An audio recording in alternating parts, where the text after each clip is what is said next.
Ma femme a dit, ne fais pas la morale à mes enfants, fais en toi-même. J'ai simplement souri et répondu, très bien.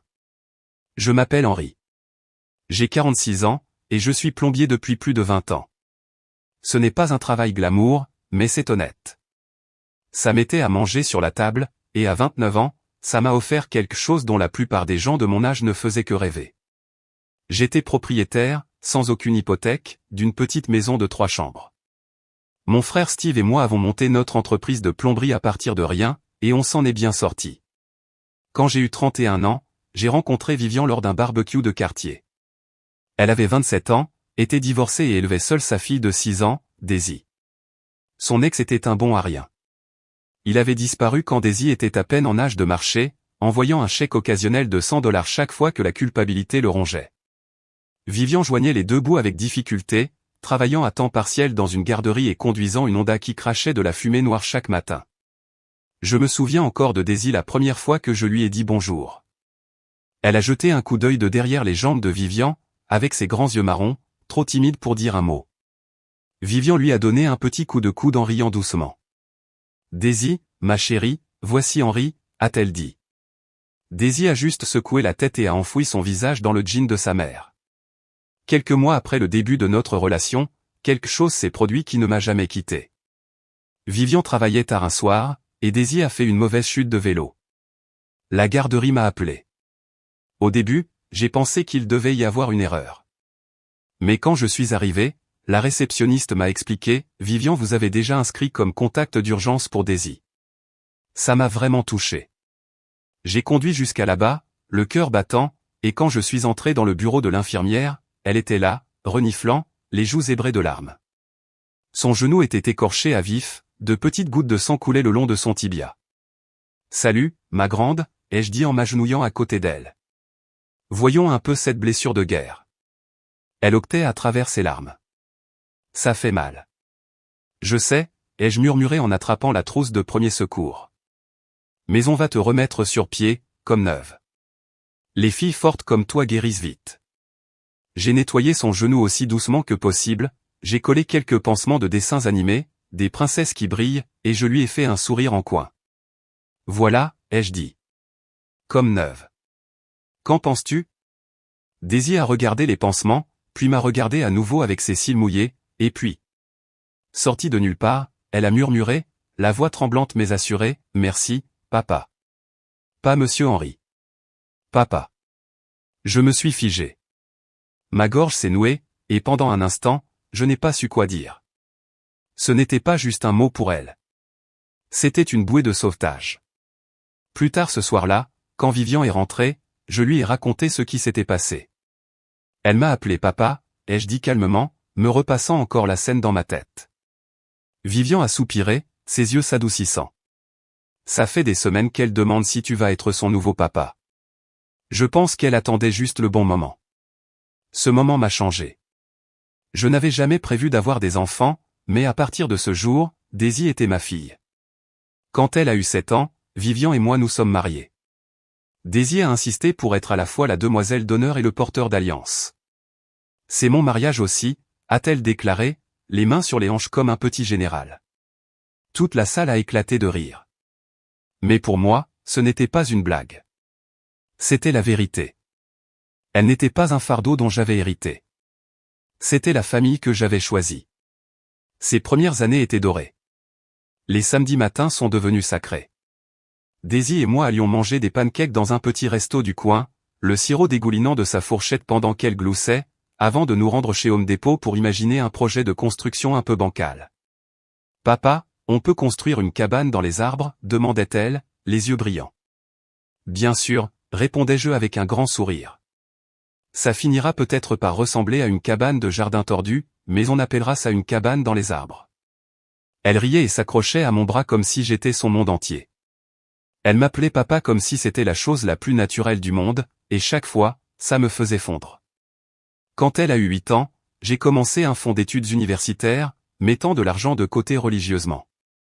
À ses 13 ans, elle avait plus de $15 000 qui l'attendaient. Mes amis me disaient que j'étais un saint d'élever l'enfant d'un autre homme, mais je ne l'ai jamais vu de cette façon. Je n'élevais pas l'enfant de quelqu'un d'autre. C'était la mienne. Mais ensuite, elle est entrée au lycée et tout a changé.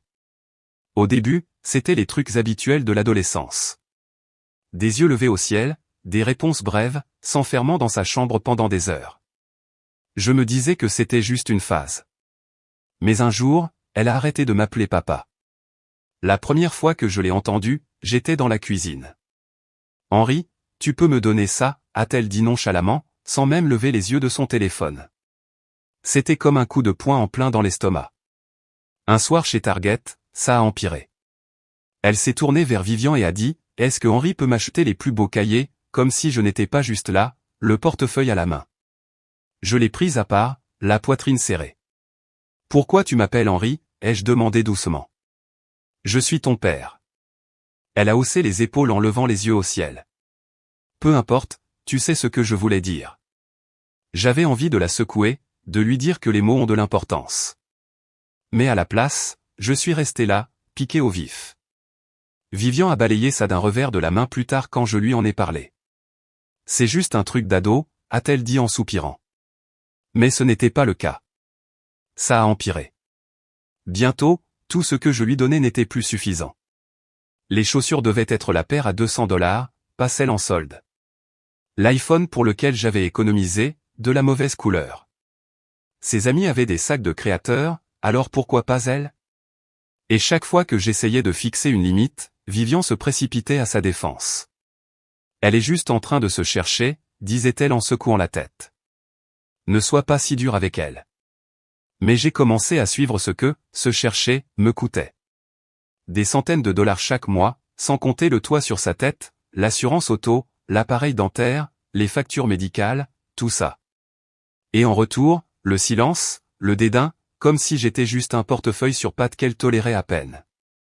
Le point de rupture est arrivé le jour de son 16e anniversaire. J'avais économisé pendant des mois pour lui acheter une Honda Civic sûre et fiable.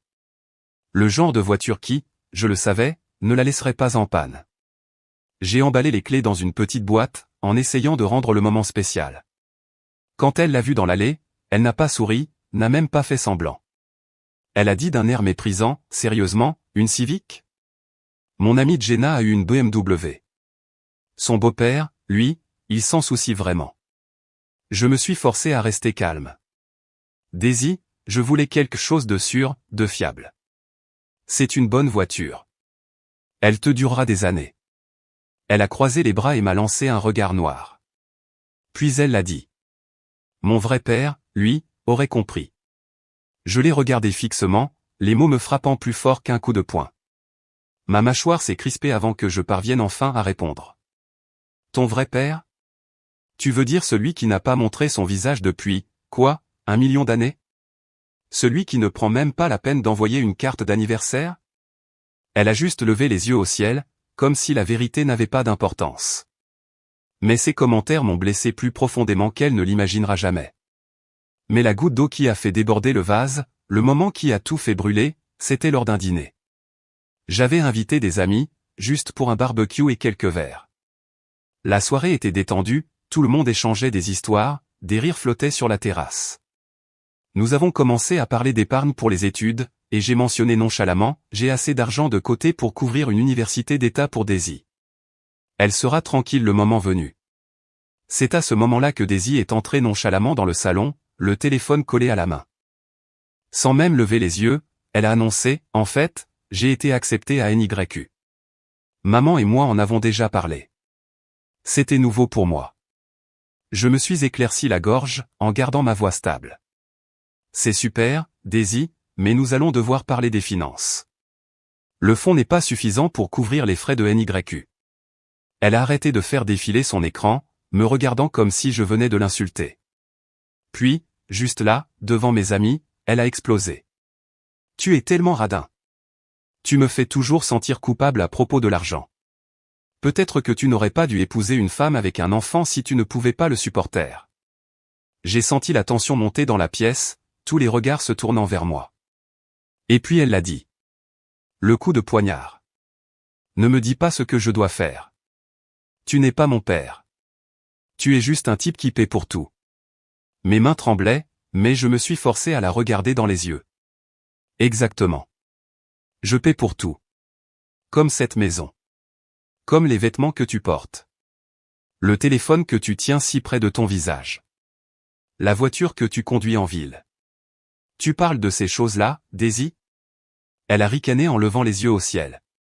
Et avant que je puisse en dire plus, Vivian est intervenue. Ne fais pas la morale à mon enfant, a-t-elle lancé sèchement. Si tu dois faire la morale à quelqu'un, tu n'as qu'à faire tes propres enfants. Le silence s'est fait dans la pièce.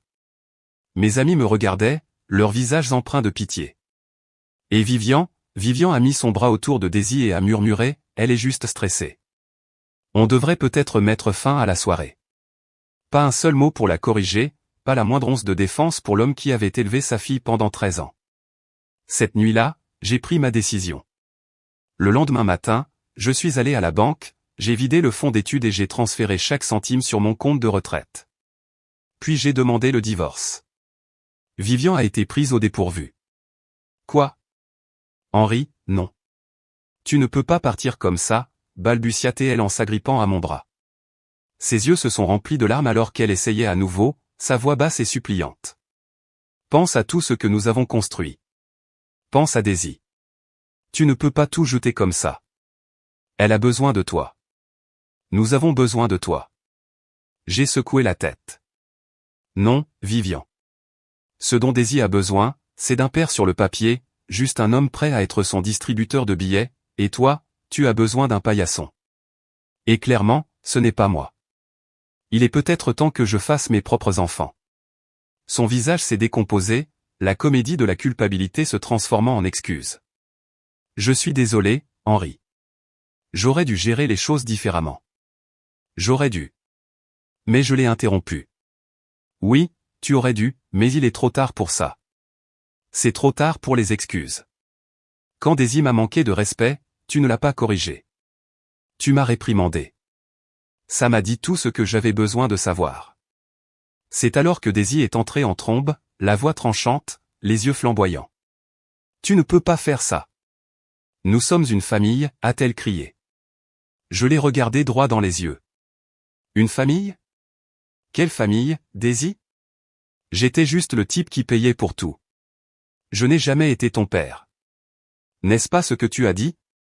Alors va trouver ton vrai père, ta vraie famille. Sa mâchoire est tombée, mais je ne me suis pas arrêté. Je devais être clair. Je demande le divorce à cause de toi, Daisy, parce que tu m'as manqué de respect, et à cause de toi, Vivian, parce que tu ne m'as jamais soutenu. Tu n'as jamais dit à ta fille que j'étais son père. Tu l'as laissé me démolir. Et quand j'ai essayé de me défendre, tu m'as réprimandé. Ce n'est pas une famille. C'est un piège. J'ai reculé d'un pas, la voix maintenant stable. Et je vous dis ça à toutes les deux parce que la prochaine fois que tu essaieras de piéger un autre homme pour qu'il t'épouse, Vivian, ne répète pas la même erreur. Un mariage sans respect est déjà mort. Daisy a claqué les portes, a crié, m'a traité de tous les noms qu'elle pouvait trouver. Mais j'en avais fini de financer le manque de respect. 5 ans ont passé. Je me suis reconstruit. Je me suis investi corps et âme dans l'entreprise, l'agrandissant bien au-delà de ce que Steve et moi avions jamais imaginé. Je me suis acheté une plus grande maison. La vie est devenue calme, paisible, sans porte qui claque, sans bataille constante, juste le travail, les week-ends à la pêche, une maison qui me semblait vraiment être la mienne. Puis un après-midi, on a frappé à ma porte. J'ai ouvert, et elles étaient là, Vivian et Daisy. Daisy avait l'air vidée, plus âgée, usée par la vie. Le feu dans ses yeux avait été remplacé par autre chose, de la honte, peut-être. Vivian avait l'air désespéré, s'agrippant à la lanière de son sac à main comme si c'était la seule chose qui la tenait debout. Vivian a parlé la première. Henri, s'il te plaît. Nous avons besoin d'aide. Daisy n'a pas dit un mot, me fixant simplement, les lèvres tremblantes, comme si elle ne savait pas si elle devait pleurer ou cracher. J'ai haussé un sourcil. Que s'est-il passé? La voix de Vivian s'est brisée. L'argent a disparu. Tout. La Honda a été saisie. L'université, elle a abandonné. Je me suis remarié, mais ça n'a pas marché. Je suis de nouveau divorcé. Nous n'avons nulle part où aller. J'ai laissé échapper un rire amer en secouant la tête. Qu'est-ce que tu attends de moi, Vivian? Que je vous reprenne pour un deuxième tour? Je ne suis pas un vendeur de voitures d'occasion. On ne revient pas simplement quand les roues se détachent en me demandant de réparer les dégâts. Mon regard s'est tourné vers Daisy, la petite fille qui pressait des pissenlits dans mes mains calleuses en chuchotant « Papa, celui-là est pour toi ». Et tout ce que je pouvais voir, c'était l'adolescente debout dans mon salon des années auparavant, ricanant, me disant que je n'étais pas son père, que j'étais juste un type qui payait pour tout. J'ai pris une inspiration, calme et froide. Tu m'as dit que je n'étais pas ton père. Je l'ai regardé droit dans les yeux. Tu avais raison. Sa bouche s'est ouverte, comme si elle voulait parler, mais aucun mot n'est sorti. Bonne chance, ai-je dit, et j'ai fermé la porte. Vivian et Daisy sont restés figés sur mon porche après que j'ai refermé la porte. J'entendais des voix étouffées dehors, en colère, désespérées, mais je ne m'en souciais pas assez pour écouter. Je suis retourné à la cuisine, je me suis versé un verre d'eau et je me suis assis à ma table. Pour la première fois depuis des années, je me sentais libre. Le lendemain matin, mon téléphone a vibré. Un texto de Vivian. Henri, s'il te plaît, peut-on au moins parler? Elle est toujours ta fille, peu importe ce qu'elle a dit. J'ai fixé le message pendant un long moment, le pouce planant au-dessus de l'écran. Finalement, j'ai répondu. Non, Vivian. Elle a clairement dit que je n'ai jamais été son père. Tu étais d'accord. Maintenant, vous vivez avec les conséquences. Pas 5 minutes plus tard, mon frère Steve a appelé. Henri, a-t-il dit, sa voix basse et amusée. Tu fais le buzz. Quoi, ai-je demandé en fronçant les sourcils. Il a eu un petit rire sombre. Vivian étale votre vie privée sur Facebook. Elle raconte à qui veut l'entendre que tu as abandonné ton enfant dans le besoin.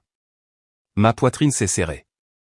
J'ai pris mon téléphone et, bien sûr, c'était là, le grand post émotionnel de Vivian. Une photo de Daisy à 6 ans, courant hors du terrain de foot et me serrant autour de la taille, avec la légende, il l'a élevée pendant 13 ans puis lui a tourné le dos quand elle avait le plus besoin de lui. L'argent comptait plus que l'amour pour lui. Les commentaires affluaient déjà. La moitié de ses amis étaient furieux contre moi, me traitant de froid, de sans cœur. L'autre moitié posait des questions auxquelles Vivian ne voulait clairement pas répondre, parce que j'avais encore les preuves, littéralement. J'avais les relevés bancaires montrant chaque paiement pour les voyages scolaires, l'appareil dentaire, les cours de danse, les vêtements, l'électronique. J'avais les documents du fonds d'études, la preuve que j'économisais depuis que Daisy avait 8 ans. J'avais même des captures d'écran de textos où elle exigeait que je lui achète des articles de luxe, sinon. Alors, au lieu de répondre en ligne, j'ai appelé Vivian directement. Elle a décroché à la deuxième sonnerie, la voix tremblante. Henri, s'il te plaît, tu ne comprends pas. Je l'ai interrompu froidement. Non, c'est toi qui ne comprends pas. Toi et ta fille avez passé des années à me vider les poches et à me traiter comme un déchet. Puis vous m'avez humilié dans ma propre maison. Et maintenant que vous êtes fauché, je redeviens soudainement papa. Désolé, Vivian, mais tu ne peux pas réécrire l'histoire. Il y eut un silence. Je pensais qu'elle avait raccroché, mais j'ai entendu un faible sanglot. Et en arrière-plan, aussi venimeuse que jamais, la voix de Daisy a percé, tranchante et pleine de suffisance. Dis-lui juste de nous donner l'argent. C'est à ça qu'il est bon. Vivian a essayé d'étouffer le son, mais c'était trop tard. Ma poitrine s'est serrée, non pas de pitié, mais de colère. La dernière lueur de sympathie que j'avais pour elle s'est évaporée à cet instant. Au revoir, Vivian, ai-je dit, mon ton glacial. Et dis à cette garce de fille que tu as, c'est elle qui a commencé ça. Je vais y mettre un point final. J'ai raccroché. Ce soir-là, j'ai ouvert mon ordinateur portable et j'ai sorti chaque reçu, chaque texto, chaque capture d'écran que j'avais sauvegardé. Des années de preuves. Puis j'ai fait une vidéo, parlant directement à la caméra. Ma voix ne tremblait pas. Mon histoire était simple. Comment on m'avait dit que je n'étais pas le père de Daisy, comment Vivian elle-même m'avait dit de faire mes propres enfants, comment j'étais réprimandé chaque fois que j'exigeais le respect dans ma propre maison, et comment elle s'était remariée juste après notre divorce. J'ai tout déballé. La vidéo est devenue virale plus vite que je n'aurais pu l'imaginer. Les commentaires ont afflué, des milliers, dénonçant leurs sentiments que tout leur était dû, leur manipulation, leur cruauté. Les gens ne gobaient plus leur numéro de victime. Vivian a supprimé ses publications, mais Internet n'oublie jamais. 2 semaines ont passé. Je n'ai plus eu de nouvelles d'elle directement, mais les rumeurs vont vite dans notre ville. Il s'est avéré que Vivian avait perdu son emploi. Daisy avait abandonné l'université de New York après un semestre, quand les frais de scolarité se sont accumulés. Elles avaient été expulsées de leur appartement et vivaient chez une des cousines de Vivian. Steve est passé un soir avec un pack de 6 bières, comme il le faisait toujours quand il y avait des nouvelles qu'il savait que je devais entendre. Il a enlevé ses bottes sur le porche et a posé les bouteilles sur la table avec un lourd soupir. « Tu as entendu les dernières nouvelles ?» a-t-il demandé en ouvrant une. J'ai haussé un sourcil, me préparant déjà. Quoi encore? Il a pris une gorgée avant de répondre. Daisy travaille à temps partiel dans un restaurant. Vivian mendie des prêts à droite et à gauche. Tous ceux qui les défendaient en ligne les ignorent maintenant que la vérité éclate. Je me suis adossé à ma chaise, le bois grinçant sous moi. Je n'ai pas souri, je n'ai pas ri. Mais à l'intérieur, quelque chose a changé. Pas de la joie, ni de la jubilation, juste un sentiment de boucle bouclée. Pendant des années, j'avais porté le poids de tout ça. Je pensais que j'avais peut-être échoué en tant que père. Que si j'avais été plus patient, plus généreux, plus quelque chose, Daisy ne se serait pas retournée contre moi comme elle l'avait fait. Je me repassais les disputes dans ma tête, cherchant les mots que j'aurais dû dire, les moments où j'aurais pu me retenir. Mais j'ai fini par voir la vérité. Ce n'était jamais seulement de ma faute. Être parent est un travail d'équipe. On ne peut pas gagner si les deux parents ne marchent pas ensemble vers le même objectif. Je courais à perdre haleine pour donner de bonnes valeurs à ma fille, mais Vivian était toujours là, me coupant l'herbe sous le pied, alimentant son sentiment que tout lui était dû, lui apprenant que les conséquences ne s'appliquaient pas. Et à la fin, c'est ce qui nous a brisés. Cette prise de conscience ne me piquait plus. C'était comme expirer après avoir retenu ma respiration pendant des années.